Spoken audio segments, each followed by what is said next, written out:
Okay, hello, people of YouTube land. Those that follow Ted and I on Twitch, those are part of Ted Green Eagles' Discord, and those that are listening to this on Spotify or wherever the hell we decide to put this on.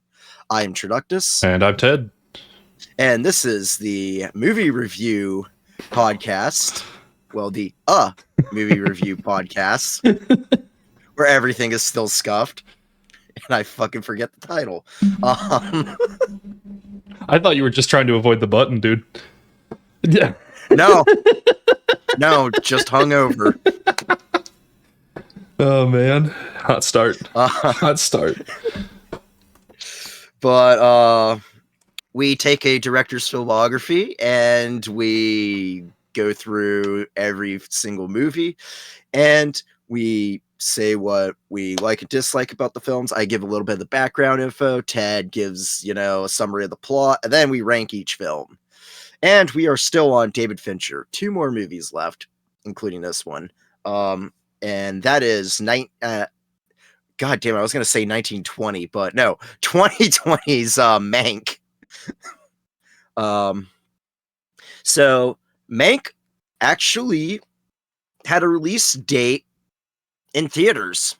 Did it really? Oddly enough. Okay. Yeah. Limited. November 13th, 2020 in the United States.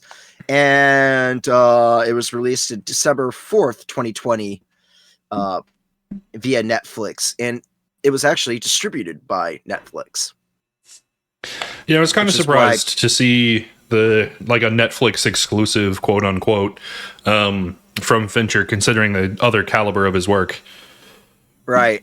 And I think the next one, his latest one, the one that he actually, has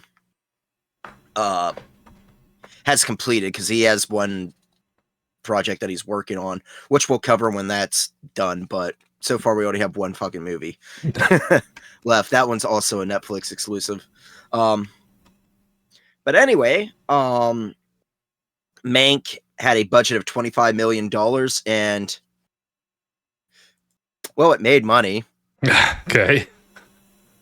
Box office return. Now, remember, this is positive.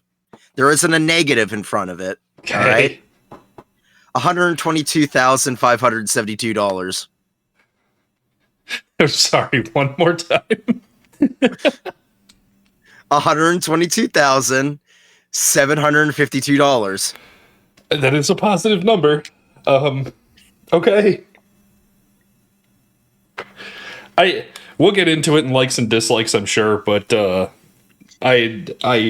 doesn't feel entirely unexpected, I guess. Yeah. I think it's safe to say this is David Fincher's least profitable movie, at least that we've seen so far. Yeah. Yeah, easily. Easily. So, anyway, Fincher originally intended to make this movie after he completed The Game in 1997, with Kevin Spacey playing Mank and Jodie Foster playing Mank's husband. Not husband, wife. Goddamn wife, yeah. Yeah. But the project didn't come to fruition, and eventually the project, came about when he was given the go ahead through Netflix. Also, to pay homage to the films in the 1930s, Mank was shot in black and white using red cameras. Okay, interesting. Well, it's kind of like a film technique to there's certain film techniques that you use to be able to copy of the film stock at the time. Gotcha. If that makes sense. Yeah, one of the ways that some people do to make stuff in the early 1920s, okay, the silent films, to get that they use a lot of blue lighting. Okay. And then they just take down the chroma or saturation, whatever the hell it is. Okay. to make it black and white. Also, what's funny is that this screenplay that David Fincher's dad wrote was actually based on a New Yorker article by Pauline Kael. And the article is Raising Cain, and she argued that Orson Welles didn't deserve screenwriting credit, which this movie basically kind of argues a little bit, but knowing what I know about Citizen Kane, I feel like that's inaccurate, but we'll get into like likes and dislikes on that. But we shall go into the cast. We have Gary Oldman as Herman J. Mankiewicz. We have Amanda Seyfried as Marion Davies, who is the girlfriend of William Randolph Hearst. We have Lily Collins as Rita Alexander, which is Herman's secretary. We have Arliss Howard as Louis B. Mayer, one of the founders of MGM. Tom Pelphrey as Joseph L. Mankiewicz, Mank's brother. We have Charles Dance as William Randolph Hearst. Tom Burke as Orson Welles. Jamie McShane as Shelley Metcalf, who is the guy that films the propaganda films on Upton Sinclair. He's actually a fictional character that's based off of Felix E. Feist, the guy that actually shot the movie, the propaganda movies, who has a different fate than what happens to like Shelley Metcalf. And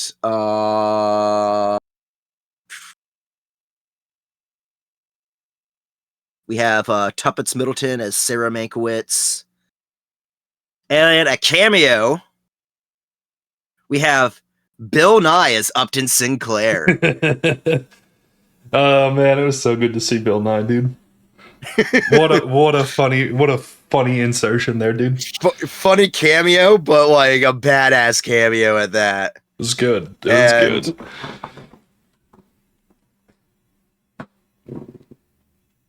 And apparently the film was actually released in 75 theaters, and the tickets for that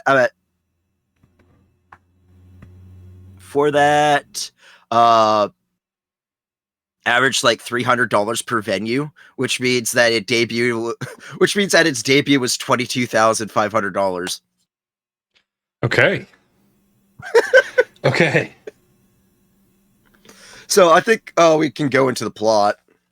All right. I wouldn't say that this is the most. Oh, hold on, I forgot. Also, the soundtrack's done by Trent Reznor and Atticus Ross.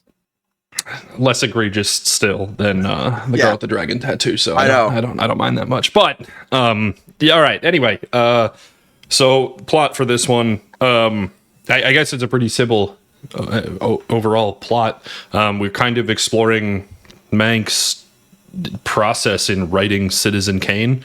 They kind of give some background stories to help explain the character, his relationships to other characters. They discuss the, influence movies have over politics at the time. They go over the creation of different film studios, but largely this is meant to explore Mank's writing of Citizen Kane. Right. Pretty simple there. Let's get into likes and dislikes, Stallman. I feel like the easiest place to start talking about this movie is a pretty obvious dislike, and I feel like we mentioned it while we were watching. There's two dislikes that I have. I'm kind of in the same boat. I've got one big one. Yeah. And I think that. Oh yeah, you and I are going to share the big one. I think so. Yeah, I think. I want to get my. If you want to go first, you want to get your minor one out. I think doing the big one is an important piece to talking about this movie, right? Like I don't think we can cover the picture without the big one. I think the hard part of getting into this movie, right, is that is that you really have to either be a film nerd that knows old Hollywood, or B, more so, you had to have watched Citizen Kane and know about Citizen Kane.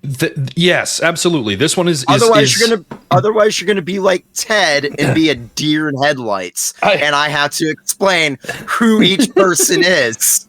Yeah, like, why the fuck is what does this chick matter? It's like, I'm not sure. Then she's like talking about like, you know, like politics. I'm like, oh, okay, yeah. This is important because it's definitely Citizen Kane's basically about William Randolph Hearst, and that's William Randolph Hearst, and that's her girlfriend. And there was a big, huge thing where she's portrayed to be awful in the fucking movie. But it's definitely like you need to go into this movie. Like, I feel like the target audience of this movie is not somebody who finds this like sees a promo and goes, oh, that looks interesting, right? This is absolutely made for people that want to know more about a topic they already know about, or they want a dramatization of something that was dramatic in the 1920s, right? Like, there's no, if you don't know about Citizen Kane, 40s, but whatever. If you don't know about Citizen Kane, if you don't know about the people involved, they don't do a great job at explaining it to you. You have to pick up from context clues why everybody matters, and it's only there to build on the knowledge you already have. It's not good for like opening the doors and highlighting an issue to you. It's just, let's dramatize the issue that was if you already know about it. And it really takes away from watching this movie. Yeah, and you also have to know, it's like, well, who the fuck is Upton Sinclair? He's the guy that wrote The Jungle. What's The Jungle? It's like, it is a very important socialist novel that exposed the meatpacking industry of like very poor health standards and very poor like labor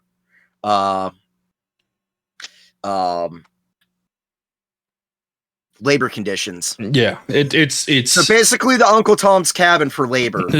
You know, like what it did for.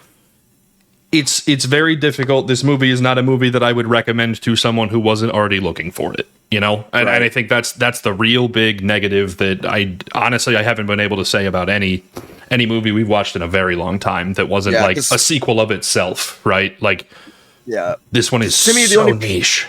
The only people that people would recognize in this, like, would be maybe Louis Mayer, because, you know, MGM, which and they even actually then, that's a stretch.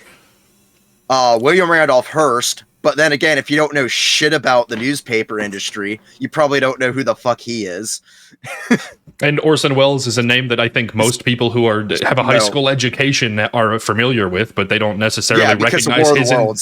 They know him from the War of the Worlds drama. Yeah, they don't know him no as investment in Citizen Kane. And if I'm not mistaken, Stallman, I don't think they mentioned Citizen Kane by name more than once. Up until the very end of the movie, I don't think they actually say the words Citizen Kane. No, they don't.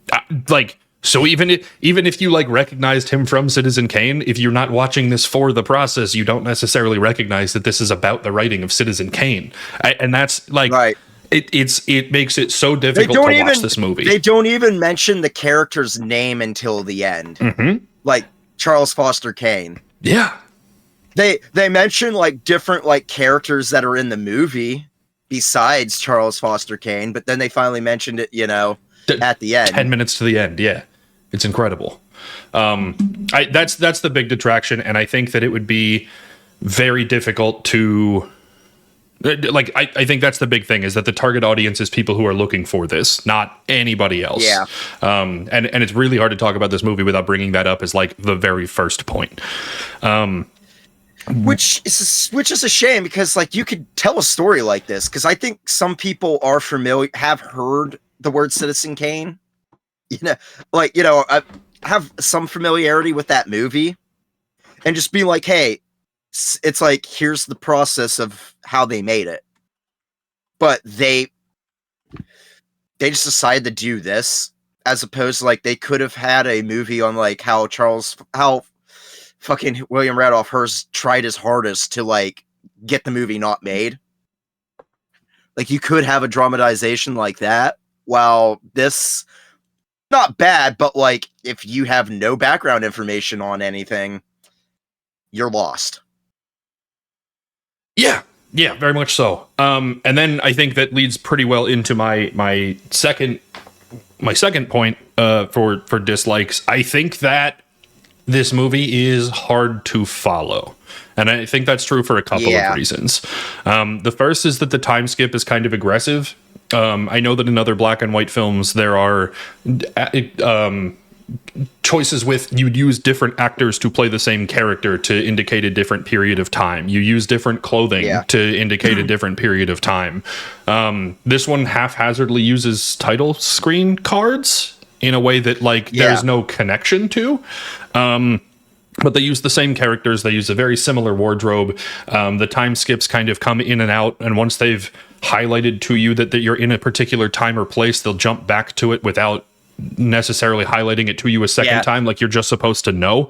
I also think that there are too many characters that get introduced with here's his name, here's his handshake, here's why he's important, here's a very witty joke, and all of it happened in 0.4 seconds, and we're on to the next thing, and you don't know whether that character is important or not enough to hang on to. I think that it being very fast-paced, very witty, very 1940s sitcom level of speed, right? On top of all of the time skips, just makes it very difficult to follow a linear train of thought. With hindsight, I know that those time skips and going back and giving voice to characters or giving history to characters is important. But I think in the process of watching this movie, it just makes the whole thing really difficult to chew on. It'd be one thing if Fincher's just well, why don't I film it like Citizen Kane? He doesn't. Citizen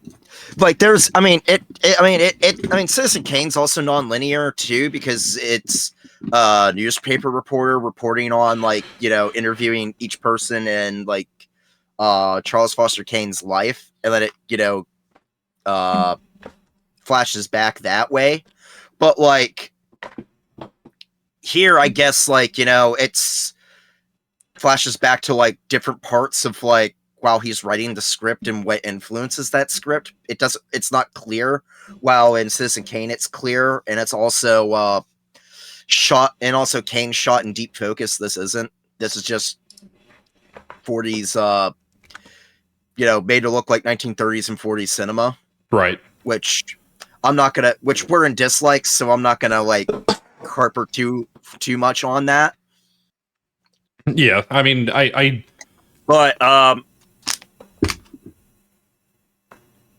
But yeah, this movie is hard to follow if you're not paying attention. And again, already being separated or distanced from the subject matter, if it's not something you're looking for, just makes it that much harder to follow, right? I feel like Stallman had a leg up in the idea that I know who this person is and why they're relevant to film in the 1930s and 40s, and so he recognizes their influence in the story. But again, still the speed of introduction. Here's a witty joke. Aha, you fucked your sister. Then you move on to the next thing, right? And all of that happening in half a second is just. It's so fast, and it just makes everybody feel more irrelevant. Wait, was that a line? Yeah, when they were in the fucking the newsroom when he introduces his brother, there was something about somebody fucking somebody else's sister. And again, that's the point, right? It happens in half a second that you missed it, and you feel like everything else is detracted from, right? Yeah. It just makes the whole movie just really unapproachable. Yeah. Largely, though, for me, I think that's it for dislikes, unless you've got anything else. There's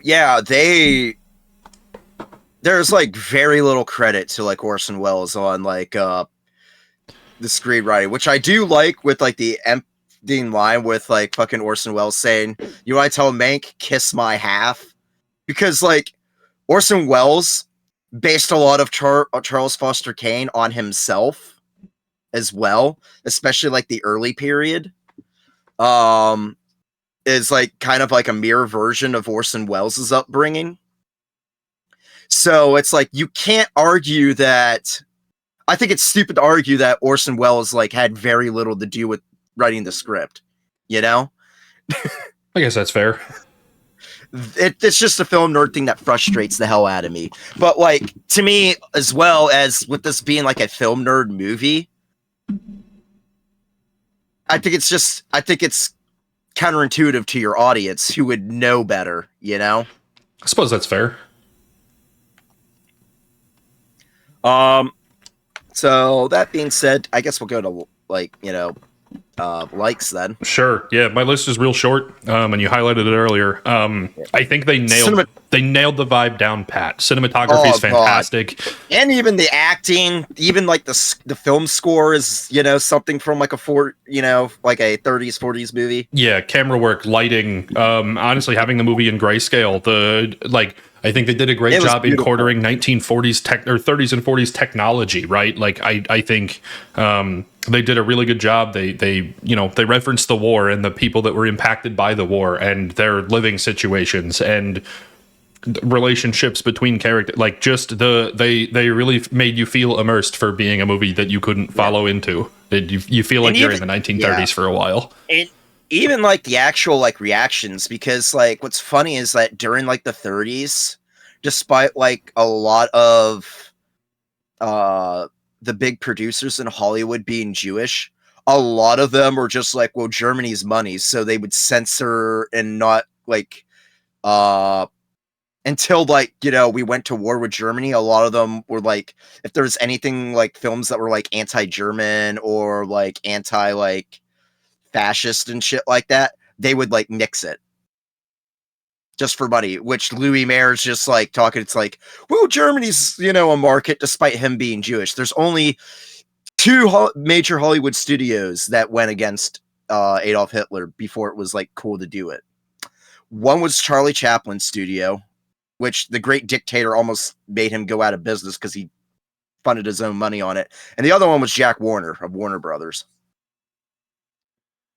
But I just know that little tidbit on there. But I think that's cool how they got like the details right on that. Yeah, it definitely felt like a passion project more than like a frugal project for Fincher. Yeah. It still got his same level of craft within it. I think he made a movie for himself rather than making a movie for an audience. Right.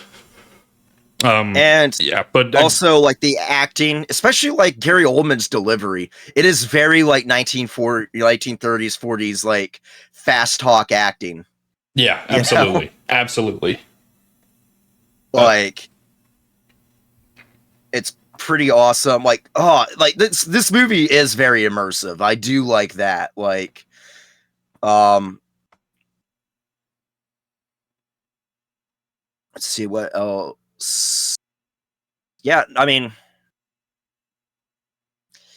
I do say that if you do like Citizen Kane, there are like little tidbits in that are kind of exciting to see, Okay.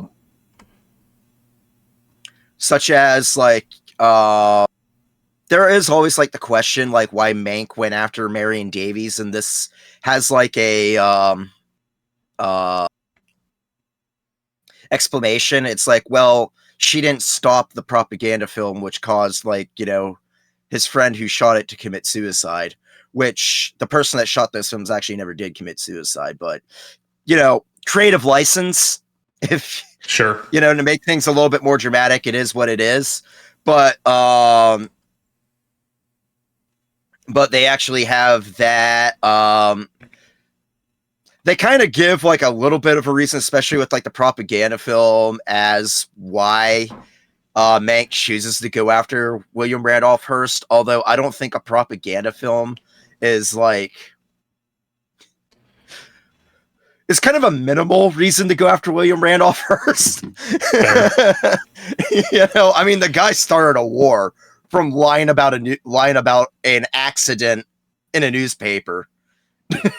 Fair. So,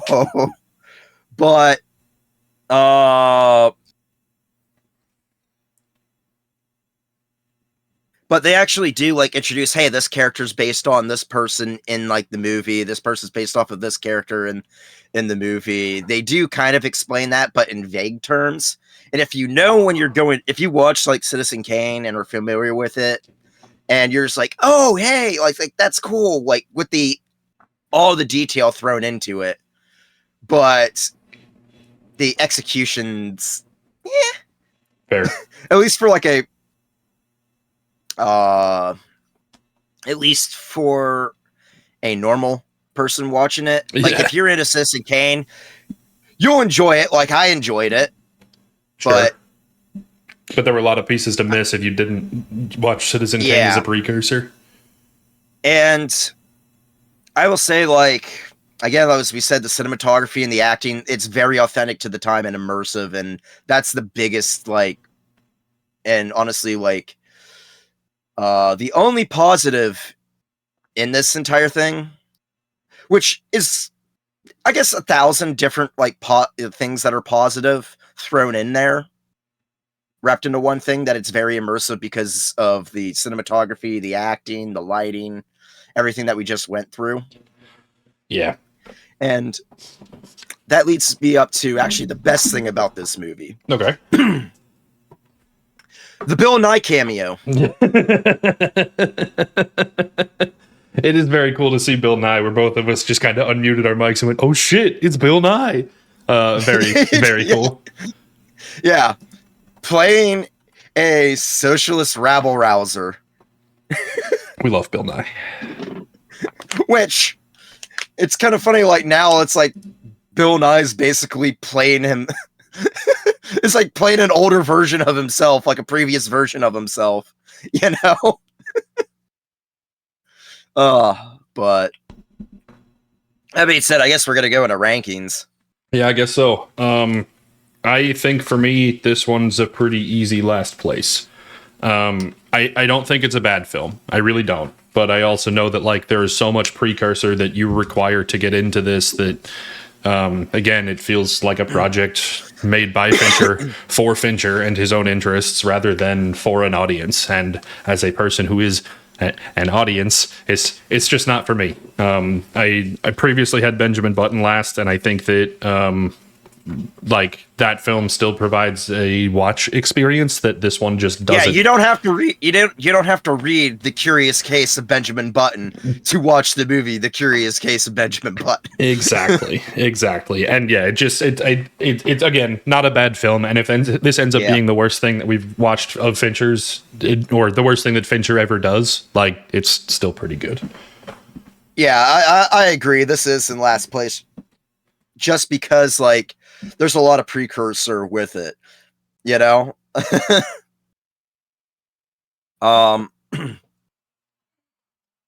Yeah. Like I said, not bad, the worst thing, not the worst thing that we've watched. Oh, not even close. Not even close. Oh man. All right. Well, I know this was a short one, but I think that's kind of all we've got to give this one. Like I said, it's a passion piece. It's got its value, but it's, not for us. It just requires so much other external forces that, really take something away from this one. Yeah. But what do we get next week, Stallman? His last one? Oh boy. Yeah.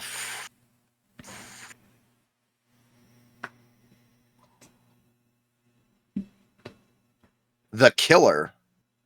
The Killer. And you said that was Netflix exclusive as well? Yeah, it is. All right. Higher hopes for that one than this one. We'll see how it goes, I guess.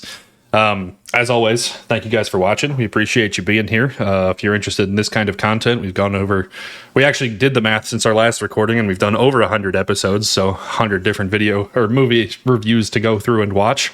Actually, well over 100. Which we were shocked because we thought we were at like 100 now. And I'm like, no, we aren't. We're like 50 something. And then we looked there like, oh shit. No, I think we're past 110. Yeah, we've done quite a few of these. This is our 110th episode. Yay! It's 100 and something. We've got 3 digits. As always, thank you guys for hanging. Thank you for watching. Check out the rest of the movie reviews on YouTube. Check out a whole bunch of other kinds of content that are scattered throughout the YouTube and a bunch of different playlists. If you're interested in our own personal content, we both stream on Twitch. Stallman at Traductus, myself at Ted Green Eagles. As always, thank you guys for being here, and we will see you here next week for The Killer. Yep, see ya.